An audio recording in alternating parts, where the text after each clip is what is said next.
Liver transplant या hospital में जिगर की जो वार्ड है, वहाँ हमने देखा है कि बहुत सारे पेशेंट्स जिनका जिगर ख़राब होता है और फिर उसकी वजह से पेट में पानी पड़ जाता है, तो वो बेचारे बड़ी मुश्किल में होते हैं। और वो चूँकि बार बार पानी पड़ रहा होता है, तो ये तो बताए क्या कि वो जो पेट में पानी का पड़ना है, एक तो वो क्यों है और क्या इसको घर पे मैनेज किया जा सकता है? बहुत इम्पॉर्टेंट क्वेश्चन है। और काफ़ी हमारी आबादी हेपेटाइटिस सी की वजह से जिगर सिकुड़ने का शिकार है, और वो बेचारे पेट में जब पानी पड़ जाता है तो अस्पतालों में भागते हैं कि ये इस तरीके से मसला हो गया है।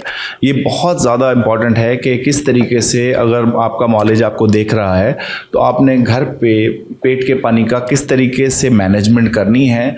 क्योंकि अक्सर देखा गया है कि क्लिनिक पे डॉक्टर हजरात भी उसको प्रॉपरली गाइड नहीं कर पा रहे होते, बता नहीं रहे होते कि पेट में पानी पड़ गया है तो अच्छा अब सिर्फ दवाइयाँ ही नहीं खानी, दवाइयों के अलावा भी बहुत काम करना है। सबसे पहले जो है कि वाटर इनटेक अगर बहुत ज़्यादा है आपका, तो वो उसको थोड़ा सा हम रिस्ट्रिक्टेड कर देते हैं। फिर आपका नमक का इनटेक, आपने 80 मिलीमोल 2 ग्राम से ज़्यादा नमक नहीं खाना सारे दिन के अंदर, विच इज़ अगर आप पैरासिटामोल की 4 गोलियों को मिला लें, कूट के बना लें, तो आप उतना ही नमक, तकरीबन आधी चम्मची के जो चाय की चम्मच होता है उसके बराबर नमक आप सारा दिन में खा सकते हैं। फिर आपने रेगुलर एक्सरसाइज करनी है। आप पेट के पानी के साथ भी। हमारे यहाँ तो जो पेशेंट है जिसके पेट में पानी पड़ गया, वो समझता है कि मैंने अब बेड पे ही लेटना, मैं चल नहीं सकता। देखें, आप खुद इतने अच्छे डॉक्टर हैं, आपको पता है कि आप मसल्स को डील कर रहे होते हैं। आपको पता है ज़ुबैर के सार्कोपीनिया कितना ज़्यादा कॉमन है हमारे। सिर्फ लिवर ट्रांसप्लांट से पहले जो हम पेशेंट्स देखते हैं वो मोस्टली जो हैं वो अपने मसल्स वेस्ट कर चुके होते हैं। मसल वेस्टिंग कितनी ज़्यादा है, और sarcopenia it's a big thing. जब हम मसल्स को यूज़ नहीं करते तो बहुत ज़्यादा मसल लॉस होता है। बहुत ज़्यादा वेट लिफ्टिंग से बचना है, बहुत ज़्यादा वेट लिफ्ट नहीं करना, बहुत ज़्यादा एक्सरसाइज करनी है, लेकिन रेगुलर एक नॉर्मल एक्सरसाइज करनी है। फिर आपने डाइटरी चेंजेस के अंदर जैसे बताया नमक की कमी करनी है। प्रोटीन जो है 1 to 2 ग्राम आपने पर केजी के हिसाब से मरीज़ को प्रोटीन देनी है। थोड़ी बहुत प्रोटीन खानी है, ये ना हो कि खाना आप बिल्कुल ही प्रोटीन छोड़ दें। कितनी प्रोटीन लेनी है मैं अपनी क्लिनिक में बताता हूँ। 2 अंडे की सफ़ेदी, चिकन की बोटी या दाल की प्लेट। आज अंडा खा लें, कल चिकन की बोटी खा लें, परसों दाल की प्लेट खा लें। अगर बहुत ज़्यादा प्रोटीन लेंगे डेफिनेटली फिर मेटाबॉलिज्म ज़्यादा होगा, उसकी वजह से अमोनिया ज़्यादा बनेगा, और अगर कॉन्स्टिपेशन हो गया तो इवेंचुअली फिर हेपेटिक इनकेफेलोपैथी हो जाएगी, मरीज़ बेहोशी में चला जाता है। तो ऐसे पेशेंट्स को हम कहते हैं कि आपने थोड़ी बहुत प्रोटीन, जिसमें अंडे, चिकन की बोटी या दाल की प्लेट या एक जो बोटी जो घर का खाना है वो आप खा सकते हैं, बिल्कुल रेगुलरली खा सकते हैं। फिर आपने पोटेशियम लेना है, पोटेशियम रिच फूड्स लेने हैं, ग्रीन वेजिटेबल्स लेनी है। लेकिन अगर आप पेशाब वाली दवाई अल्लेक्टॉन या इस तरह की कोई और दवाइयों पे हैं तो उसमें फिर आप पोटेशियम वाली चीज़ों का परहेज करेंगे, क्योंकि वो सिर्फ पोटेशियम हमारे लोगों को नहीं पता किसमें है। खजूर, ग्रीन वेजिटेबल्स है, बनानाज है, ये आपके मसल्स की स्ट्रेंथ के लिए बहुत ज़्यादा इंपॉर्टेंट है। आपको फटीग होने से, डिहाइड्रेशन होने से, पेशाब वाली दवाइयों की वजह से जो कमज़ोरी होने से ये आपको महफूज रखता है। फिर आपने जो प्रोसेस फूड है, जो बाज़ार से प्रोसेस फूड है, वो नहीं लेना। सोडा भी ज़ुबैर, जितना सोडा हम खा रहे होते हैं या ये सोडे की बोतलें पी रहे होते हैं, वो भी एज ए सॉल्ट ही आपके ऊपर एक्ट करता है। जिस तरीके से सॉल्ट आप खा रहे हैं इसी तरीके से वो आपको एक्ट करेगा।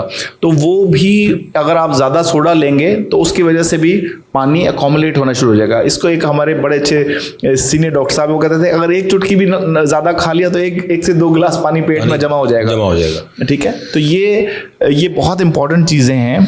आपने जो मुआलिज ने आपको दवाइयाँ लिख के दी हुई हैं, पेशाब वाली दवाइयाँ हैं, जो आपको दिल की धड़कन की दवाइयाँ या पोर्टल प्रेशर को कम करने की दवाइयाँ लिख के दी हुई हैं, वो बहुत ज़्यादा ज़रूरी हैं। फिर एडिशनल टिप्स में क्या है कि आपने अपनी नींद पूरी करनी है, स्ट्रेस से दूर रहना है, और अपनी जो पखाने की आदत हैं उनको बहुत ज़्यादा मॉनिटर करते रहना है। कॉन्स्टिपेशन नहीं होने देना। डेली आपने, हमारे प्रोफेसर साहब, अल्लाह उनको बहुत लंबी ज़िंदगी दे, मेरे उस्ताद हैं, प्रोफेसर अल्ताफ़ आलम, वो हमेशा यही कहते थे कि डेली अपने पेट की जो है ना मेजरमेंट करें, अपने वेट की मेजरमेंट करें, नमक की, सॉल्ट की मेजरमेंट आपने रिस्ट्रिक्ट रखना है अपने आप को। फिर आपने अगर शराब नोशी की आदत है तो शराब को करीब नहीं जाना, शराब से दूर रहना है। ये बहुत इंपॉर्टेंट चीज़ें हैं। सर, इसमें एक बहुत कॉमन चीज़ है कि अगर थोड़ा सा भी पेट में कोई प्रॉब्लम हो तो रश करते हैं लोग हॉस्पिटल्स में। अब बताइए कि कब जो है वो पेट, जिसके पेट में पानी है जिस मरीज़ के, वो उसको कब डॉक्टर से रुजू करना चाहिए? ज़ुबैर, अगर पेट के अंदर पानी है और आपको पता है कि आपके पेट का पानी है, अगर आपको पेट का दर्द होना शुरू हो जाए, मुसलसल परसिस्टेंट दर्द होना शुरू हो जाए, या आपको बुखार होना शुरू हो जाए, तो एक ख़ास चीज़ होती है जिसको कहते हैं हम स्पॉन्टेनियस बैक्टीरियल पेरिटोनाइटिस, जिसके अंदर पेट के पानी का इन्फेक्शन हो जाता है। होता क्या है कि वो कहीं बाहर से नहीं आ जाता, होता है क्या है, हमारे अपनी अंतड़ियों के अंदर बहुत सारे जरासीम मौजूद होते हैं। तो जब पेट में बहुत ज़्यादा पानी पड़ा हुआ हो तो ट्रांसलोकेट हो जाते हैं वो जरासीम और पानी के अंदर आ जाते हैं थ्रू द मेम्ब्रेन्स, और वो यहाँ पे आके अकोमोलेट हो जाते हैं और फिर वो इन्फेक्शन को, प्रोसेस को बिल्ड करते हैं पेट के पानी के अंदर। तो ये एक तरह से पेट के ऊपर जो झिल्ली होती है उसका इन्फेक्शन हो जाता है। तो अगर आपको बुखार तेज़ हो रहा है, आपको मुसलसल दर्द हो रहा है, या आपने देखा कि अनयूजली तौर पे आपका पेशाब आवर दवाई अगर खा रहे हैं, या आपकी पेशाब की जो मिकदार है वो कम होना शुरू हो गई है, या आपको अचानक उल्टी चक्कर आने शुरू हो गए हैं, या आपको सांस फूलना शुरू हो गया है अचानक पेट के पानी के साथ में, अगर आपका सांस फूलना शुरू हो जाता है, क्योंकि तुमने देखा होगा बहुत सारे पेशेंट्स होते हैं जो हाइड्रोथोरैक्स का शिकार हो जाते हैं, जिसमें प्लूरोफिलिजन होती है, जिसमें छेद हो जाते हैं डायफ्राम के अंदर, और पेट का पानी क्रॉस करके फेफड़े में भी चला जाता है। तो अगर मरीज को पेट के पानी के साथ सांस फूलना शुरू हो जाए तो उसको फौरी तौर पे अपने डॉक्टर को दिखाना चाहिए ताकि उसका मुतालिका डॉक्टर उसका इलाज कर सके। बहुत शुक्रिया डॉक्टर साहब, थैंक यू।